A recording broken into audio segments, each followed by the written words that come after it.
Our scripture reading is from the Gospel of Mark, chapter 1. They went to Capernaum, and when the Sabbath came, he entered the synagogue and taught. And they were astounded at his teaching, for he taught them as one having authority, and not as the scribes. But just then there was in the synagogue a man with an unclean spirit, and he cried out, "What have you to do with us, Jesus of Nazareth? Have you come to destroy us?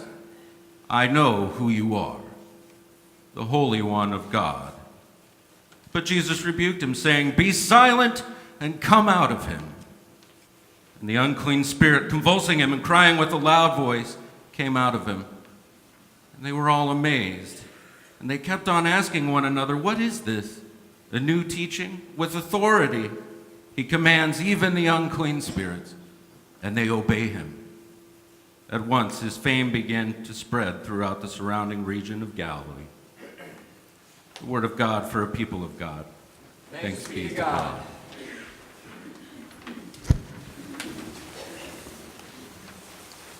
Eric, thanks for saying the prayer for this one who was back on the back row. We do together hold this person in our hearts and in our love, and so thank you for voicing a prayer for us. I don't really tell much of my childhood story, but I was born and raised in church, which doesn't mean that I was born in church, but mostly that I was raised in church. My mother was someone who took us most every Sunday. My father never went to church. And it took me a long time to realize, really in my teenage years, just how much of the Bible my father already knew from his childhood. I think something happens to those of us who've been in the church for a long time and who've read the Bible so many different ways and different times. I think there's something that we do in a transactional conversion of what we read. Some way in which we hear it, and then we convert it into something that we can make use of in our own brains and in our own experience. In our brains, I think we convert this from then to now. Somehow we lift it up in time and space, and we bless it in the transaction to a point where we can hear this story and understand a piece of it. What's fascinating about this story, some of you didn't grow up in the church. Some of you didn't grow up reading the Bible, and so you're coming across this story fresh today. In that case, I think maybe the possibility is that you listen to this story, the actual story as it was read, and look around and wonder, why isn't anybody surprised about this story? It's staggering what happens in this story, this thing that takes place, this interruption that takes place. Why is it that we can hear it and we can convert it into something of use today? Admittedly, this is a story to be loved. I love this story. And it's a story to be feared. The story itself has all kinds of elements of surprise to it. It's an epiphany story, and the idea of epiphany is the idea of pulling back the curtain that keeps us from the mystery of God. And so in the ordinariness of this story, the story is pulled aside, and now we see Jesus as one who teaches with authority. Now we see Jesus in a different light, we would say. Put simply, this story is not so much about the demons as it is about authority and the reign of God in the world, and this posture that Jesus has about being a teacher. Jesus walks and talks and understands his role in the world and understands that he's taking the scriptures and opening them up for people. And in so doing, what he's doing is he's opening up God for them in a fresh new way. We take this story from the second half of the first century. We take it and we roll it forward into the 21st century with all the questions that a 21st century person would have. Let me give you a couple of examples. I start feeling this pain over here in my side, and it's very sensitive and it's very hurtful. And I feel this pain, and so I go to my doctor, as I should, and the doctor lifts up my shirt and begins to probe, and it just lights me up. I'm so in pain with this. And rather than talking about my gallbladder or some stone that I have or my appendix, the doctor says, "I have some news for you. You are filled with demons. You need to have an exorcism. To which I would leave the doctor's office and would go find a new doctor.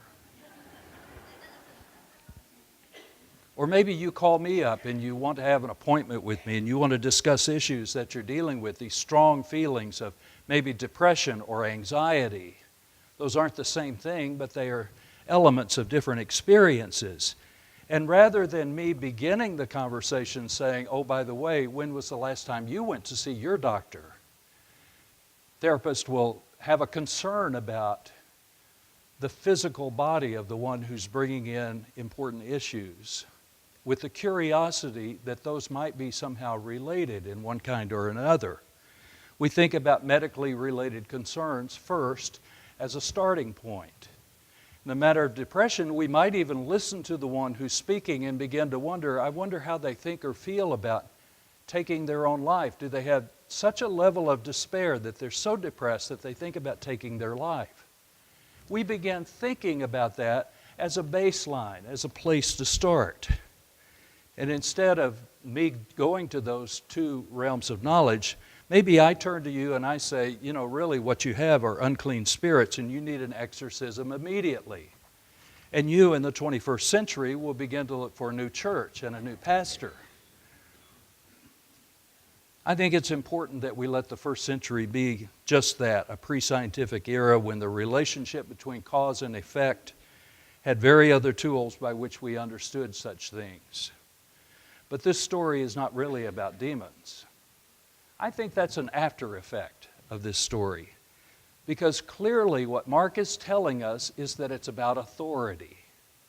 It is about the one who has come into the world with this sense of identity in God, and who has the realm of authority about everything that is shared and talked about. Jesus taught as one who had authority. So we see this day in the life of Capernaum. It's told in such an undecorated way that the visit to Capernaum begins with the telling of Jesus moving about, heading in this direction or that, as the Gospels will do. Jesus is working through the villages along the Sea of Galilee, teaching and preaching and having conversations with people, having key intersectional meetings with people. Life really happens at these intersections, we would think. And then this story is interrupted because last week we were visiting the occasion in which Jesus called the disciples. He didn't call all of them. He called a handful of them. And then the story gets interrupted. Maybe a little bit like our interruption in the back. We're rolling along and we're doing certain things in worship, and all of a sudden we have to pause and stop because an interruption occurs. And that's what this story is. It's an interruption in the process of what Jesus is working on.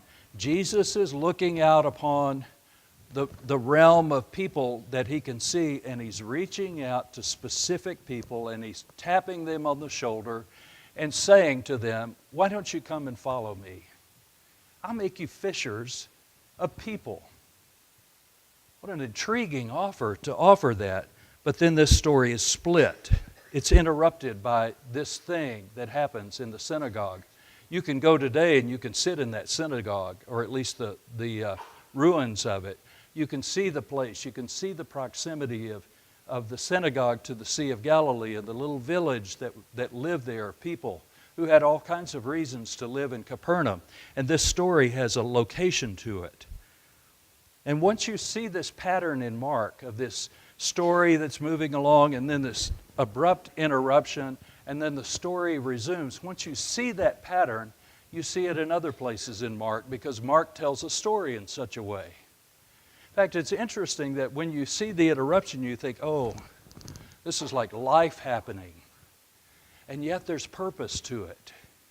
And Mark has a way of weaving purpose from the beginning part of the story, the action part, to the split story, the interrupted story, and then the resuming of the story, of the original story. Mark tells this sequence of things, and then we begin to realize, oh my goodness, it's all tied together. There is a theme that crosses over even in the midst of the interruption, and the theme is the authority of God.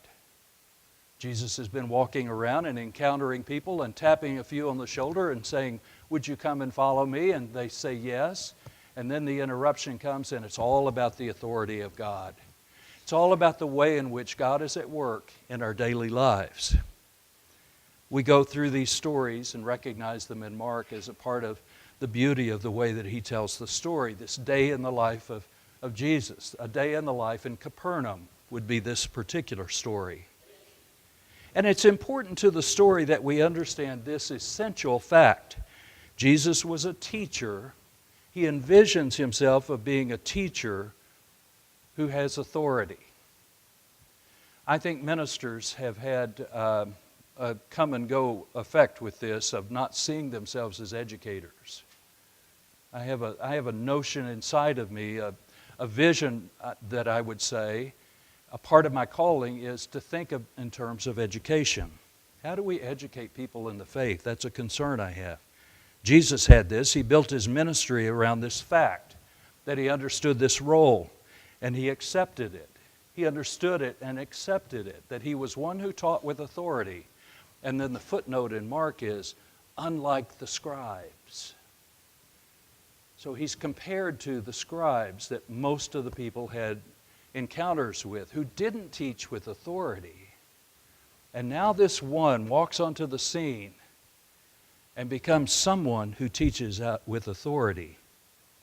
And so he's there, he's teaching in the synagogue itself. He's preaching the message of the kerygma, it's called, literally the good news. He's talking about the good news of God in the world. And then there's this interruption. This guy just jumps up. Imagine that happening in our gathering. Somebody just pops up and begins spouting these accusations and these questions. What do you have to do with us, Jesus of Nazareth? Who are you? Have you come to destroy us, our way of living, our way of gathering? Have you come to challenge the way that we gather as the people of faith? I know who you are. The man says, you are the Holy One of God. Wow. They didn't sit there like you are sitting there, just quiet and taking it in. Oh my goodness, what a day at the synagogue, someone would say. A man with an unclean spirit jumped out of his seat and interrupted the Sunday school lesson being taught by the one with authority. Here we are. We said at the beginning of the 21st century, and we're scientific sophisticates, don't you know? You have more firepower in your phone than anybody ever would have understood a decade or two ago. We live by science. Anybody seen an actual physical map recently? No, we have GPS. Those maps are disappearing. There's a whole realm of the way the old world is sliding back into the past and the new world is sliding into the future, and it's a digital age. And so here we've been raised on this sense of, even a sense of psychology, of understanding that people who have experiences, as odd as they may be, have experiences that we trust therapists, we trust the medical doctors, we trust pharmacological supplies to treat. And so this question comes up about a spirit, an undivine spirit. It doesn't help that a lot of Christians have this internal idea of the devil as wearing a red silk outfit with a nice little pointed tail and a pitchfork and smelling like sulfur. Now you've got to know that I got on the internet this week and I looked up some of the material on The Exorcist, which I understand took place, partially that story took place here in St. Louis 70 years ago. I'm just curious. I missed the movie when it came out 50 years ago. I don't go see movies like that. Do you? Yeah, some of you do.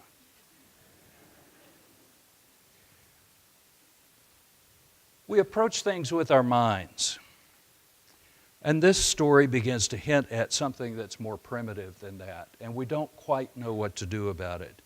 I think today, if someone broke into a service like that, we might wonder whether they were autistic or had epilepsy or a variety of mental disorders. I don't think the unclean spirits would be the first write-off that we would have, the first way we would deal with this. Maybe we just write it off completely, as sometimes I will do because I was raised on the Bible and I understand it, and I do the conversion, I transact the thing from then to now and don't build a whole lot about it. But it's interesting, Mark doesn't tell us he's a demoniac. There's another story about that. He really just talks about it as an unclean spirit. Thank you, John, for that interlude. The difference between the two may not appear to be only slight in significance, but who among us might not see occasions in which the same could be said of us? I have a friend in Dallas who's the pastor of a church there, and one of the things that he said about this text was, anything that wars against our identity as free and beloved children of God is an unclean spirit in us. Anything. It may be a sense that we're unworthy of God's love. We carry this deep sense of shame with us. It may be a deep-seated inner sense of guilt that speaks as loudly as a separate voice in our heads. I think there's a lot of truth to that. Who knows? Maybe you've heard voices all the time, such as the voices that might whisper to you, you're too fat, you're too ugly, you're too unlovable. And yes, people hear these voices. Could these be unclean spirits that you battle? Perhaps. Maybe you're battling an addiction. Many people have addictions of all different kinds. Some are addicted to worry. That's your first default thought about almost anything that happens. Maybe you have an addiction about gambling or narcotics in the form of painkillers. There's a world of that going on. Or maybe it's alcohol, or maybe it's an eating disorder. Addictions can take all different kinds of forms. Maybe you've suffered from a sense of guilt over something that continues to eat away at your core self, that you continue to revisit that experience with dread and despair. Maybe there's been a childhood trauma. Maybe you've been sexually assaulted, or a recent failure that haunts you, that you just can't quite get out of your brain, that you're afflicted with this kind of haunting, this kind of spirit, subjecting yourself to a world of denial that you've created for yourself. Those are the voices that we hear within, and they too need exorcism. Sometimes in therapy, it's a way of rethinking the construction of the story itself. The story itself needs to be broken open so that we might see new alternatives and not be trapped in a one-note kind of despair. And all the gospel writers but John tell us a story like this. John's the only one who doesn't tell the story about unclean spirits or about demons. John just doesn't include it. But the other three do. And they help us to understand that there are spiritual forces in the world we need to pay attention to that we cannot explain. And the problem with some sense of awareness is that we obsess on them. We just obsess on them. We build these elaborate constructions about them, and they become something that take away attention from other good things. We can be so wary of the spiritual powers that we start seeing them everywhere, even where they are not. And so we come to church like supplicants, seeking our own relief from the unclean spirit. We don't live today in a primitive age, but on occasion our viewpoints of others afflicted with this or that, we act as if we do, and we wonder if God's authority holds even today. Melissa Gray is a stay-at-home mom with 5 great kids. Brianna is her oldest daughter, and she has been a constant challenge since the day she was born, as she's the one that fate has chosen to inflict with an autistic spectral disorder. Some of you know firsthand about raising a child with autism, and you know that it may be one of life's most difficult challenges, and all learning tasks are difficult. Everything is difficult. I think of the way in which the world, which should be fairly neutral, is tilted in such a direction that everything is uphill.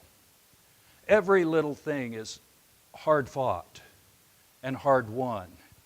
And some things are just too difficult, too challenging for children. And Melissa wants to teach Brianna the simplest of Bible stories to allow her some semblance, some tools by which to build a faith, even for her.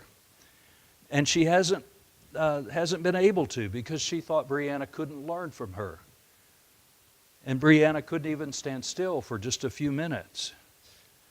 One night, however, she was in the bedroom. She was preparing the girls to get ready. She helped them brush their teeth. She brushed their hair. And she helped them into their jammies. And with the other girls in the room, she was teaching them a simple prayer, a nighttime prayer. Did you have a nighttime prayer when you were a child? She taught them this prayer. Now I lay me down to sleep. I pray the Lord my soul to keep and to guard me through the night and wake me in the morning's light. Maybe you had a prayer like that or one similar. It's an important part of the ritual of going to bed. We ritualize these moments so that a child can relax and can move into the sweetness of sleep, we would say. And it's a prayer that was said every night by the younger sisters, but somehow Melissa did not understand how to teach the prayer to Brianna. And one night, quite unexpectedly, as she was closing the door, she heard Brianna's little high-pitched voice chanting in the darkened room, "Now I lay me down to sleep." And Melissa stopped and sat on the edge of her bed to help her with the remaining lines, to encourage her in the memorization of these lines as a way to think and to hold faith. And then she leaned over Brianna's bed and looked at her and leaned over to kiss her forehead. And Brianna smiled back at her and whispered, "Amen." The constant of all the encounters Jesus had with these kinds of spirits is that in every case the authority of God reigns supreme. This is the theme. This is the way in which Jesus sees the world. This is the way in which Jesus understands everything that he teaches. Has this woven into it, has this sense of the authority of God. And that same power is the power that is extended over our demons, no matter what they might be. That God is available for our deliverance and our healing. Amen.